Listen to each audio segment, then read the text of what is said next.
இயேசு கிறிஸ்துவின் இனிதான நாமத்தில் இன்றைய ஆவிக்குரிய சிந்தனைக்கு உங்களை அன்புடன் வரவேற்கின்றோம். இப்போதும் ஒரு பாடலுக்கு பின்பு உங்கள் சிந்தையை தெளிவிக்கும் ஆவிக்குரிய செய்தியை கேட்கலாம். கிருபையிதே தேவ கிருபையிதே, கிருபையிதே தேவ கிருபையிதே, தாங்கி நடத்தியதே இயேசுவிலே பொன்னீசரிலே, ஆகமகிழ்ந்தே நாம் ஆனந்திப்போம். இயேசுவிலே பொன்னீசரிலே, ஆகமகிழ்ந்தே நாம் ஆனந்திப்போம். ஆண்டவர் இரட்சகரமாக இயேசுவின் நாமத்தில் நான் மீண்டும் உங்களை வாழ்த்துகிறேன். கர்த்தர் கிருபை அவர் புதிய நாளை கொடுத்திருக்கிறார். இந்த நாள் நம்முடைய ஆவிக்குரிய சிந்தனைக்காக 1 கொரிந்தியர் 15ஆம் அதிகாரம் 8ஆம் வசனத்தில் நான் வாசிக்கிறேன். எல்லோருக்கும் பின்பு அகால பிறவியாய் போன்ற எனக்கும் தரிசனமானார். நான் அப்போஸ்தலர் எல்லோரிலும் சிறியவனாயிருக்கிறேன்.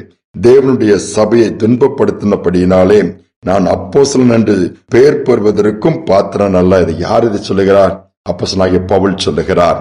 ஏனென்றால் வாலிபனாக இருக்கும் பொழுது திருச்சபையை துன்பப்படுத்தி எல்லாவற்றையும் ஆண்டவருடைய வார்த்தை பிரசங்கிக்கெல்லாம் துக்கப்படுத்தி கொலை செய்து நிறைய காரியங்களை செய்த அந்த வாலிபனை தமஸ்கு வீதியில நடந்து செல்லும் பொழுது இயேசு சந்திக்கிறார். வாழ்க்கை மாறுகிறது. ஊழியம் செய்கிறார். வல்லமையாய் பயன்படுத்துகிறார். அவருடைய கச்சையில் வல்லமை, வார்த்தையில் வல்லமை, அசைவில் வல்லமை, பார்வையில வல்லமை, வாழ்க்கையே ஆண்டவருக்காய் மாறி மகிமையானது செய்கிறார். அப்படிதான் அவர் சொல்லுகிறார், நான் எதற்குமே தகுதியற்றவன், மேன்மை பாராட்ட பெருமை பாராட்ட என்னில் ஒன்றுமே இல்லை. அதெல்லாம் சொல்றேன். நான் அப்போஸ்தலரை போல இயேசுவோடு கூட இருந்தவனும் கிடையாது. அவர் உயிர்த்தெழுந்த பிறகு அநேகருக்கு தரிசனமான வரிசையா சொல்லிட்டு வராரு.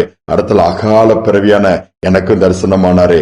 நான் சபையை துன்பப்படுத்தினபடினாலே நான் அப்போஸ்தலன் சொல்லக்கூட எனக்கு தகுதி கிடையாதுன்னு சொல்லிட்டு கீழே எழுதுறாரு. இன்னைக்கு நான் இருக்கிறேன்னா கர்த்தருடைய கிருபை, என்னுடைய திறமையினால் அல்ல, என்னுடைய தாளந்துகளினால் அல்ல சொல்லிட்டு நான் மற்றவர்களை காட்டில் அதிகமாய் பிரயாசப்படுகிறேன், ஊழியம் செய்கிறேன். அதற்கும் காரணம் நான் அல்ல, ஆண்டவர் என் கூட இருக்கிறாரு, அவருடைய கிருபை தான் சொல்லி தாழ்த்தி கொடுக்கிறது சொல்றத பாருங்களேன். அதனால்தான் கடைசி வரை பவுலை தேவன் வல்லமையா எடுத்து பயன்படுத்துகிறார்.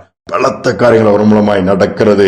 பரலோகத்தின் ரகசியங்களை, வரப்போற காரியங்களை கர்த்தர் வெளிப்படுத்துகிறார். நிருபங்களாக, வார்த்தைகளாக அவர் எழுதி நீங்க நம்முடைய கைகளிலும் தவழும்படியான பாக்கியத்தை பெற்றிருக்கிறோம். இவ்வளவு பெரிது. நம்முடைய வாழ்க்கை சற்று யோசித்து பார்ப்போம். நீங்க நம்ம எப்படி பேசுறோம், எதை குறித்து மேன்மை பாராட்டுறோம். ஒரு காரியத்தை செய்துட்டோம்னா 4 பேர் பாராட்டணும்னு எதிர்பார்க்கிறோம். இன்னைக்கெல்லாம் எல்லாம் டிஜிட்டல் வேர்ல்டுல அந்த மொபைல் மற்றதெல்லாம் வந்தா ஒரு காரியத்தை எவ்வளவோ காரியங்களை போட்டோ எடுத்து போடுறாங்க, ஸ்டேட்டஸ் வைக்கிறாங்க, எல்லாரும் பார்க்கணும், 4 பேர் நம்மளை வாழ்த்தணும், 4 பேர் நம்முடைய திறமையை பாராட்டணும். இதற்காகவே இன்னைக்கு மனிதனுடைய எண்ணங்கள், சிந்தனைகள் ஓடிக்கொண்டு அதற்கான காரியங்களை தேடிக்கொண்டிருக்கிறது.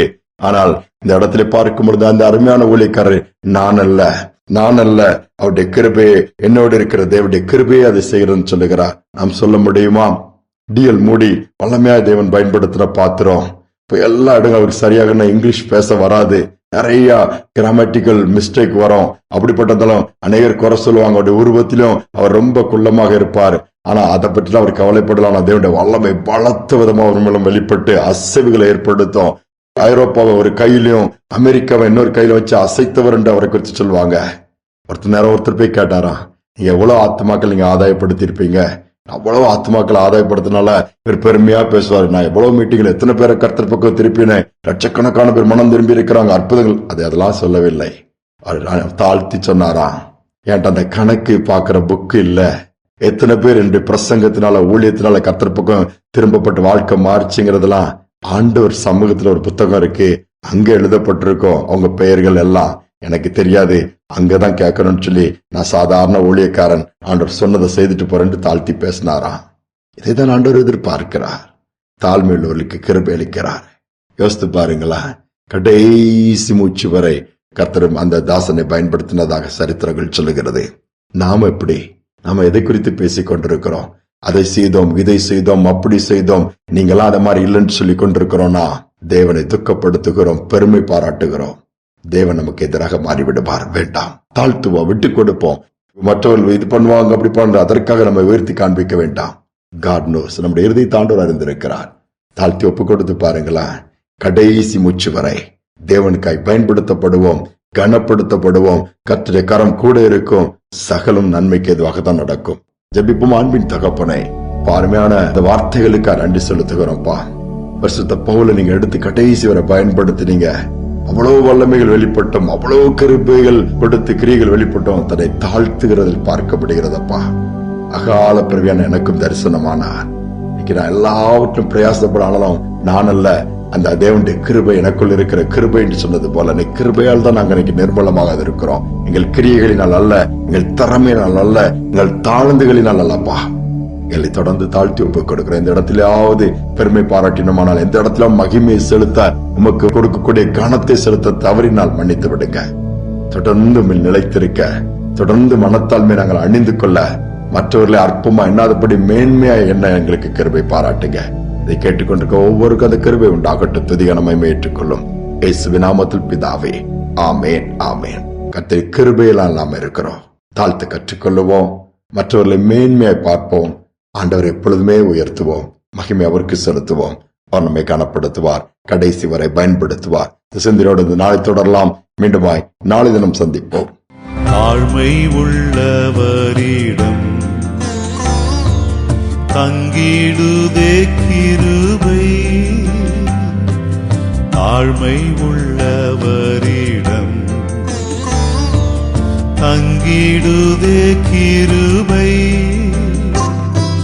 வாழ்நாளெல்லாம் அது போதுமே, சுகமுடன் தம்பலமுடன், வாழ்நாளெல்லாம் அது போதுமே, சுகமுடன் தம்பலமுடன், சேவை செய்ய கிருபை தாருமே, சேவை செய்ய கிருபை தாருமே,